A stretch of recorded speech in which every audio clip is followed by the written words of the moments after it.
Nós podemos também caracterizar a mineralogia, os conteúdos, os constituintes minerais desta rocha. Rochas de baixo grau terão uma série de minerais placoides, clorita, muscovita e biotita, não, são minerais placoides. Né? Médio grau começa a aparecer um mineral interessante, a granada, né? As moças devem conhecer a granada, que é usada até em joias, né? E finalmente em alto grau aparecem minerais particulares, como este aqui, né? E vejam que o quartzo e o feldspato estão presentes em todo o espectro, né, das rochas. Portanto, eles não permitem classificar a rocha se é de médio, baixo ou alto grau. Os minerais que vão classificar são os minerais que nós chamamos de minerais índices, né? Esses três para o baixo grau, médio grau, a coexistência da biotita, granada e estaurolita, e finalmente no alto grau, a silimanita. Novamente aqui, vejam os nomes, gente, ó. Ardósia, filito, xisto, gneiss e finalmente nós podemos ter a fusão se a pressão e a temperatura continuar. Né? Baixo grau, ardósia, menos densa, mais fina. Tá? Maior densidade, maior granulometria, cada vez mais grosso. Né?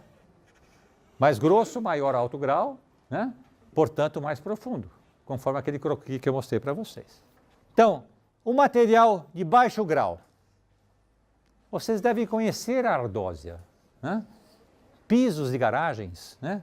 Pisos de passeios, né? Aquela rocha em placas, né? Esverdeada, né? Essa é a ardósia. Né? Se a gente puder fazer um zoom nesse material, nós vamos começar a observar já a orientação das argilas, né? Que são os constituintes principais dessa rocha. Né? É uma rocha de baixo grau metamórfico, portanto, de nível raso. Rocha metamórfica de origem secundária, né? Formada de antigos argilitos, que são rochas sedimentares. Os argilitos se formam em ambientes aquosos, lagos, né? Planícies oceânicas. Né? Imaginem vocês caminhando, né? Adentrando ao mar, né?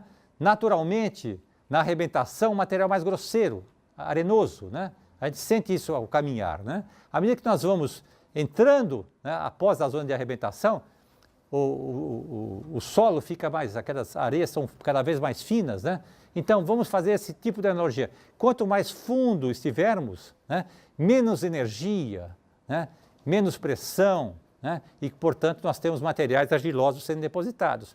Quanto mais próximos da praia, nós teremos materiais mais arenosos, areníticos, né, formando areias, que serão futuros rochas sedimentares.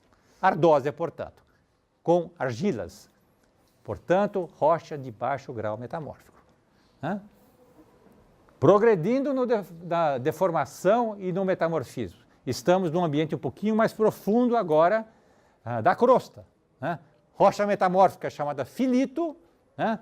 Aqui nós temos já uma orientação mais importante da mineralogia. Os grãos são maiores, a argila já se transforma em muscovita, que é uma plaquinha, é uma mica, mineral placoide, né? E vocês podem observar até num fragmento de filito esse tipo de feição, né? Como lembrando a marca de onda, né? Que a gente também vê nas praias, né? Aquele tipo de feição ondulada, né? É a característica própria dos filitos. Né? É uma rocha, então, ainda frágil, né? Ela se quebra facilmente, né? Mas que já representa, então, um incremento no grau de pressão e temperatura, no grau de metamorfismo. Né? Vejam, o xisto, já é uma rocha um pouco mais profunda, pressão e temperatura maior, granulometria maior. Né?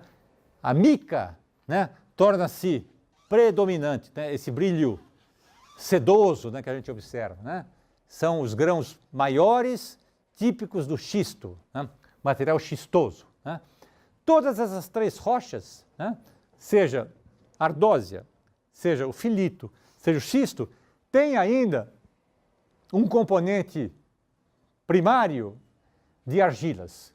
Mas aqui começa já a aparecer aquele componente arenoso. Nós estamos chegando próximo à praia. Então saímos daquele ambiente mais tranquilo, marinho, né, e estamos chegando mais à praia onde temos mais areias. E, portanto, esses protólitos, esse material primitivo, se reorganiza segundo o xisto, né? É uma rocha, portanto, de grau metamórfico já intermediário. Naquele perfil que eu mostrei para vocês de uma cadeia montanhosa, né, ele já se situa num nível de 10 quilômetros, 15 quilômetros até de profundidade. E aqui está o gneiss. Granulação maior, né? Os grãos, os minerais estão rearranjados segundo uma orientação de menor esforço em relação à pressão, né? Pressões dirigidas daqui para baixo e de lá para cá, né? Pressão dirigida, né? E vejam que o branco aqui significa quartzo e feldspato, né? Que são os minerais que estão presentes desde o início, né?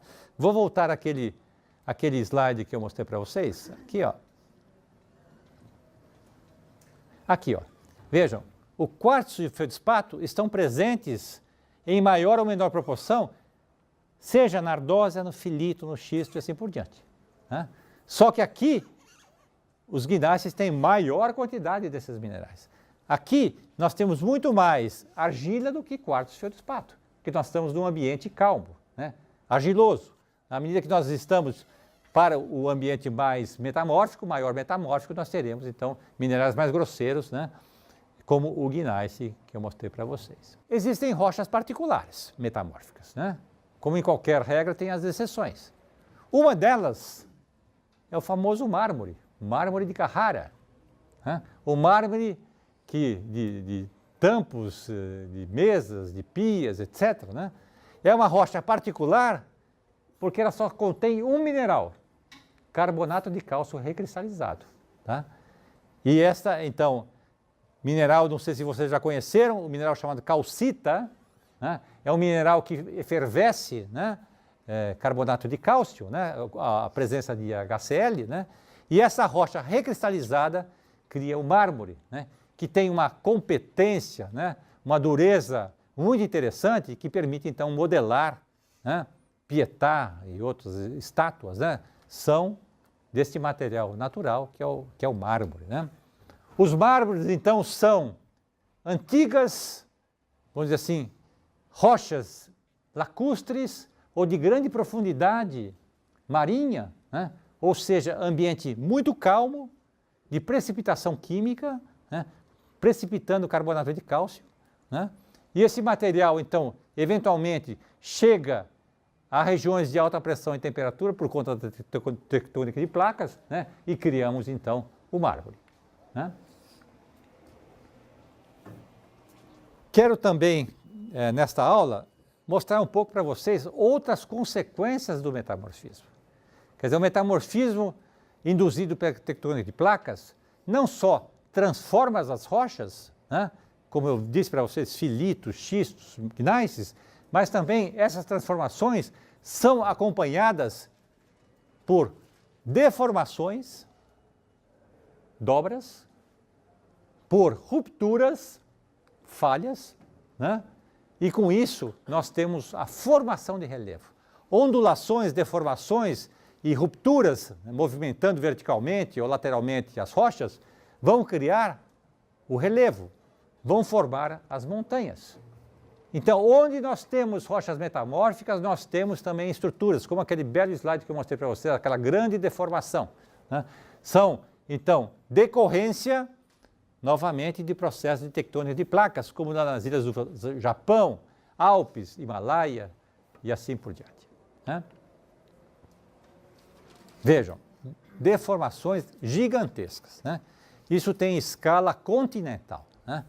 Para que a gente tenha deformações desse porte, né, nós estamos falando de escala global, né? Então é a tectônica global, a tectônica de placas que vai deformar as rochas, né? Se eu chegar aqui, escalar essa montanha e olhar os materiais aqui, eu vou ver filitos, vou ver xistos, vou ver gneiss, né? Posso ver metamorfismo de contato, ou regional, ou cataclástico, né? Vou poder reconhecer os minerais índices, clorita, o quartzo, o feldespato, né? É assim que a gente vai classificar, então, essa região em termos de grau de metamorfismo e saber, ok, o grau de metamorfismo está caindo para cá, então aqui é o nível mais raso da crosta pretérita, para cá é o nível mais profundo. Eu vou conseguir reconhecer qual era o ambiente passado desta região. Eu vou datar esses materiais para saber a idade desses materiais, né? E com isso, então, reconhecer qual era a estrutura passada desta região, né? Nós teremos, então, rochas falhadas, dobradas, né? Muitas vezes um material sobre o outro, a pressão é tal que esse grupo sobre esse, isso aí cria uma complexidade para a gente entender qual é a estrutura original das camadas, né? Muitas vezes eu consigo encontrar fósseis aqui e com isso os fósseis me dizem qual é a cronologia desse ambiente. Então são as evidências que a gente utiliza para recuperar a história terrestre, né? Nós podemos, inclusive, trabalhar de maneira geométrica.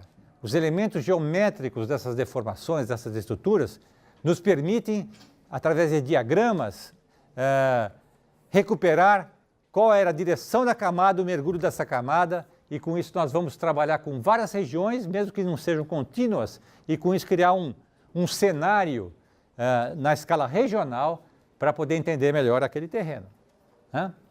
Então, eu vou geometricamente classificar esse tipo de deformação, nós podemos recuperar eixos das deformações, denominá-los, né, e saber quem é o mais antigo e quem é o mais novo, né? Se isto aqui é o mais novo e está mais raso, aqui eu teria os filitos, aqui eu teria os gneisses. Mesmo que isto aqui esteja raspado, né, eu vou reconhecer as estruturas e com isso recuperar, vamos dizer assim, a história desta região, né? Vou reconhecer as fraturas, que são as rupturas, né? Como aqui nesta região, nessa bonita imagem, né? Vou reconhecer blocos que se deslocaram, né? Como aqui, ou como esse caso, né? Isso é extremamente importante, porque pode eventualmente, por exemplo, essa camadinha aqui, vamos supor que tenha um recurso mineral, né? Ela está deslocada, eu reconhecendo essa estrutura, eu vou poder explorar essa camada aqui e depois saber onde está a continuidade dela nesta outra região, né? Esse é um caso curioso, né? Porque é o caso de Salvador. Cidade alta, cidade baixa. Elevador Lacerda está exatamente na escarpa dessa falha, né? Então são feições curiosas, né, que são estudadas, né, cientificamente. Um outro caso muito interessante, né, é o caso entre Serra da Mantiqueira, Campos de Jordão, né, Vale do Paraíba, Serra do Mar, né? É um bloco falhado também. Aqui corre a rodovia Dutra, né? E aqui está a Serra da Mantiqueira, a Serra do Mar, e aqui o nosso litoral, com a planície litorânea, nesta região, né? São antigas cordilheiras, aqui as rochas estão deformadas, né? Da maneira que eu já mostrei para vocês, né? Deformadas, falhadas, né? E aqui, nesses blocos abatidos, nós temos sedimentos, né? Isso é algo muito interessante, porque esses sedimentos, que são arenitos, contêm aqueles grãozinhos arredondados, né, com os espaços vazios, e aqui se obtém água, né? É aqui que vem vários poços artesianos, é daqui que vem a água, boa parte das cidades aí que estão no Vale do Paraíba, né? Então são elementos que a gente utiliza para fins aplicados, né, como este caso que eu mostrei para vocês. Né? Ou fins até turísticos, né? A parte superior ali nós temos Campos Jordão, por exemplo, Serra da Mantiqueira. Né? Então aqui está aquele desenho que eu comentei com vocês, né? Essas rupturas, né? Isso significa que esse bloco se separou e com isso se abate, né? E aqui nós temos então um vale, né? Que eventualmente pode se abrir, né? Para formar um oceano. Né? Esse é um caso particularmente interessante, né? Porque aqui está a foto do Vale do Paraíba, Serra do Mar, blocos altos, bloco baixo, né? Se esse processo progredisse, né? Aqui nós teríamos o início de um oceano, né? O que não vai ser o caso, né? Não teremos um oceano nesse caso, mas teremos em outras regiões, nós temos a posição muito particular, aqui no leste africano, né? Onde ficam os vulcões lá, Kilimanjaro e outros, isto aqui está se abrindo, daqui 40 milhões de anos, aqui nós teremos o fundo oceânico se abrindo aqui. Né? Outra situação curiosa é na Islândia, né? Que nós estamos tendo aqui uma abertura, né? Que é a cadeia mesoceânica, né? E que passa exatamente pelo centro da Islândia, né? Que são os processos de separação continental que acontecem nesse momento. Né? Aqui está o vale do leste africano, né? Enquanto isso aqui se abre, né?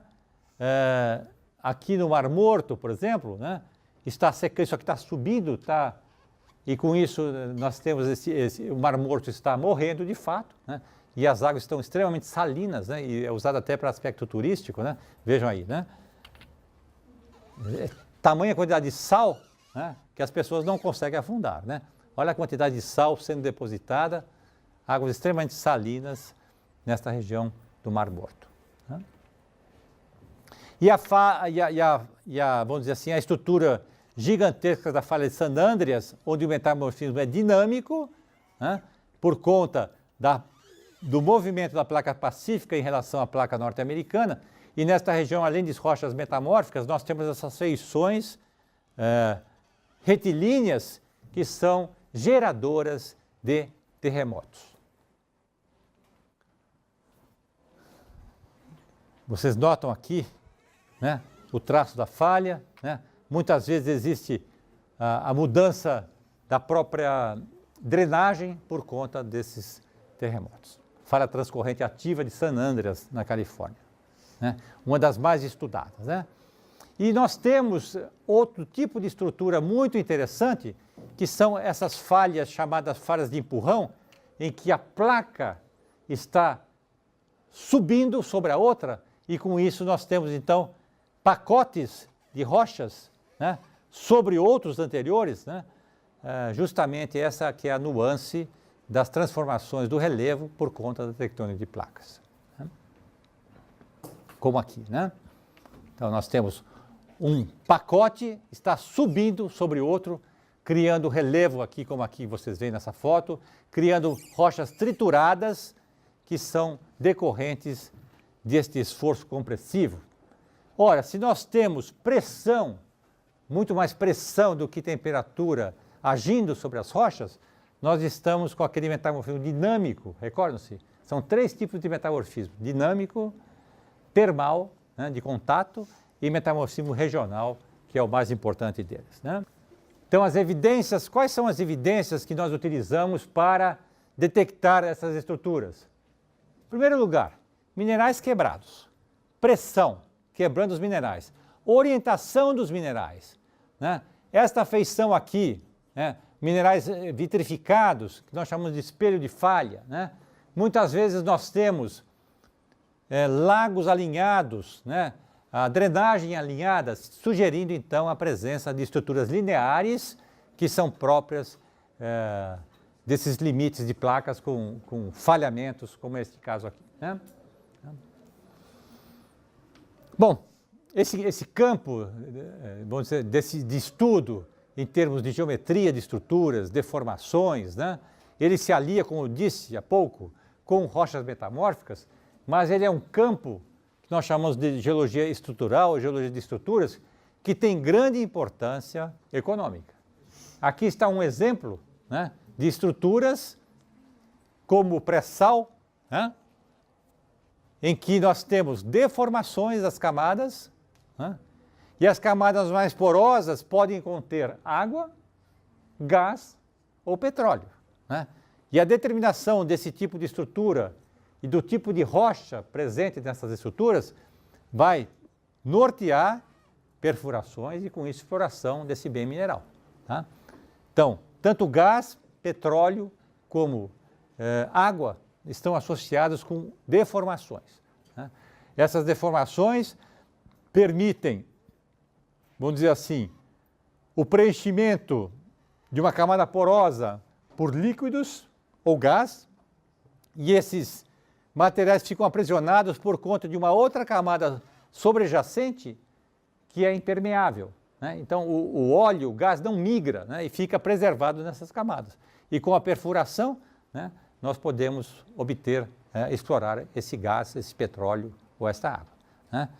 Para chegar a esse tipo de alvo, existe uma série de outras ferramentas, levantamento sísmico, a sísmica, as ondas sísmicas, vamos dizer se essas camadas contêm algum elemento diferente, né?